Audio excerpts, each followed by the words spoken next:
मुंबईच्या गिरगावमधील ब्राह्मण सभेमध्ये आम्रपंगतीचं आयोजन करण्यात आलं होतं। मुंबई आणि उपनगरातून 450 जणांनी यामध्ये सहभाग घेतला। आम्रपंगतीचं यंदाचं हे चौथं वर्ष। केळीच्या पानावर आम्रपंगतीचा सगळ्यांनी आस्वाद घेतला। आमरसपुरी, फणसाची भाजी, बटाटे वडे, मसाले भात असा फक्कड मेनू होता। जवळपास 450 जणांनी या भोजनाचा आस्वाद घेतला। या पंक्तीला मंत्री मंगलप्रभात लोढा यांनीही उपस्थिती लावली होती।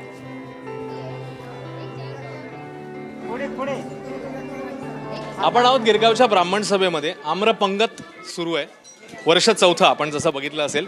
आणि इकडे मंडळी सगळा आस्वाद घेत आहेत आम्रपंगतीचा। आणि आयोजक जे आहेत ते स्वतः अगत्याने वाढतायत देखील। अर्थातच आम्रपंगत म्हटल्यावर आमरसपुरीचं जेवण असणार, ओघाने आलंच। इकडे हा खमंग असा सगळा मेनू आपण बघतोय, अतिशय चविष्ट असा। मसाले भात आहे, फणसाची भाजी आहे, पुऱ्या आहेत, बटाटे वडे आहेत, पापड आहेत आणि अर्थातच जेवण झाल्यावर विडा तो देखील आहे। आपण या आम्रपंगतीमध्ये काही मंडळींशी संवाद साधूया।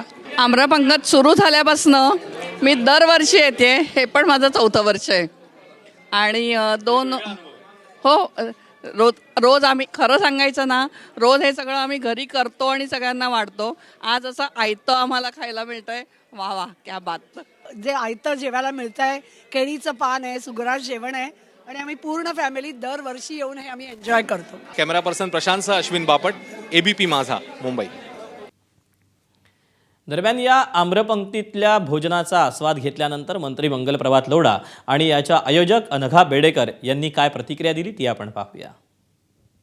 हा जे काही आपली जुनी हेरिटेज, जुनी वास्तूने कालप्रमाणे आमाचा काल आहे, त्याने आपण माझा आता नंबर लागला नाही आहे, मी नंबर वेटिंग लिस्टमध्ये आहे, पण नंबर लागेल तर मी नक्की सांगू शकतो। लास्ट टाईम पण आलो होतो की ते ओरिजिनल सर्व जे काही आंबाचे पदार्थ असतात ते आपण मुंबईमध्ये कुठेही जेवणचा आस्वाद घ्यायचा असेल तर या दिवसची वाट पाहावा, नेक्स्ट इयरसाठी आपलं रजिस्ट्रेशन करावा। 4 वर्ष सलग आपलं चाललं आहे। पहिले आपण आहोत इथे करणारे सुरुवात, सलग 4 वर्ष। आणि बाकीच्या ठिकाणाहून आपली प्रेरणा घेऊन अनेक बोरिवली, ठाणा, पार्ला इथे सुद्धा चालू केलेलं आहे। त्यामुळे चांगला प्रतिसाद आहे। आणि तिकडची काही मंडळी आता कमी झाली आहेत, पण तरी इकडची आहेत तेवढी वाढवून यावर्षी आम्ही 2 मजल्यांवरती पंगत मांडलेली आहे।